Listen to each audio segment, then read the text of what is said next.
English has become one of the most widely spoken languages around the world, with an estimated that about 1.5 billion of people speak English as a first language, while others speak it as a second language or as a foreign language, discussing the appearance of different varieties of English, where pronunciation plays an important role to the intelligible.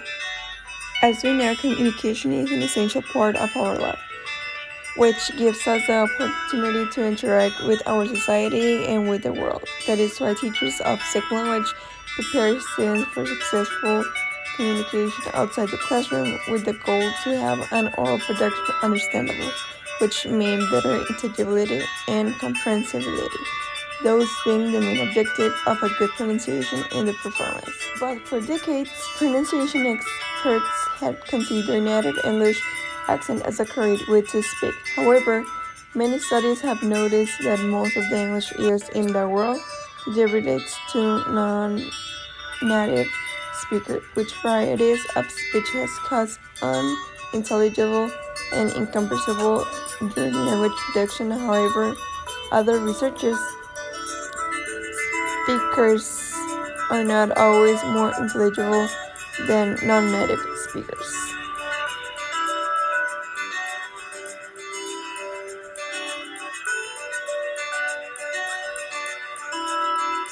The main idea of this video is to know what does intelligibility, comprehensibility, and accentedness means, and how those three factors influence in second language learners' speech. Intelligibility, as many experts define it, is when we understand the message given by someone. But to understand what the message means, we also need to comprehend and interpret it, which means recognize the expression, know its meaning, and know what the meaning signifies in social-cultural context. Comprehensibility and accentedness of second language speech research. They refer to the extent to which a given utterance, a spoken word, is understood by a listener. Okay.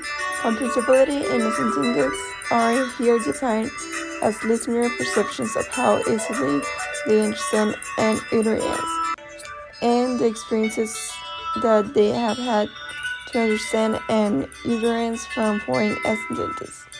Thus, understanding intelligibility concerns the phonology of speech, while comprehensibility and accentedness are associated with the semantic context, which also affects the intelligibility in L2 speech. When a utterance is difficult to be understood by a listener, and there might be a reason related with segmental factors, prosodic factors, accents, fluency, as well language proficiency, and how exposure that person is with that language, in this case, English. In a study made by Interlingual Talk and NNS EG in 2005, researchers found that segmental factors were major reasons for unintelligibility and incomprehensibility. Has some pronunciation changes in relation to the pronunciation of the first language, or for contextual factors. Moreover, linguistic influences on comprehensibility depends on a speaker's first language background, which Kant's 2010 research showed that Chinese and Japanese speakers had more frequent inappropriate word emphasis and stronger second language accents than other first language has Hindi, Russian, and Arabic. However, not only phonological factors affect intelligibility and comprehensibility in second language speakers.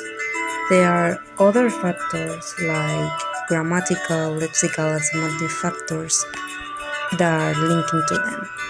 Some researchers like Bradlow and Nigard, listener factors in first language found that native listeners understand more words and sentences spoken by a familiar than by an unfamiliar speaker, which it is related with how exposure to non-native speech as maintain contest second language learner are.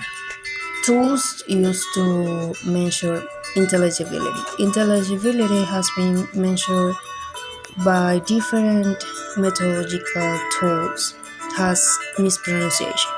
In a study made by Smith and Jenny Cosme in 1999, showed the listener are faster and more exact at detecting a mispronunciation.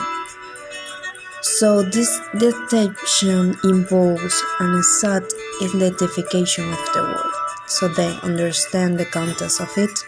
Besides, it also involves the experience of the listeners with the exposure of second language accents and how they are familiar with individual words. This investigation was made to see what second language speakers need to understand the variety of English accents and the importance of exposing inexperienced listeners to second language speech produced by multiple speakers of multiple language backgrounds. Implications for teaching. Speaking activities between learners of different language backgrounds. Elson 1982, Sitting Klein 1986. Identifying those aspects of learners' speech that cause failures in communication. Teaching the learners how to provide more contextual information to be more easily understood. Teach them strategies as paraphrasing, substitution of words, example replacing the word curtains for blanks, or rephrasing, example repeating the same idea in a more explicit, simplified form. Teachers need to be focusing on the different kinds of sounds that seem to be making them more unintelligible to most listeners. Conclusion. As we already seen, many factors are involved to find a clear communication. That is to say, it is important to provide strategies that build a better communication. With this, we don't want to say that professors might teach only one variety of English because that will be impossible how we saw above. Instead, having a good exposure to non-native interlocutors in a context of real-time interaction will be useful to repair communication breakdowns and to correct those pronunciations that make unintelligible the communication.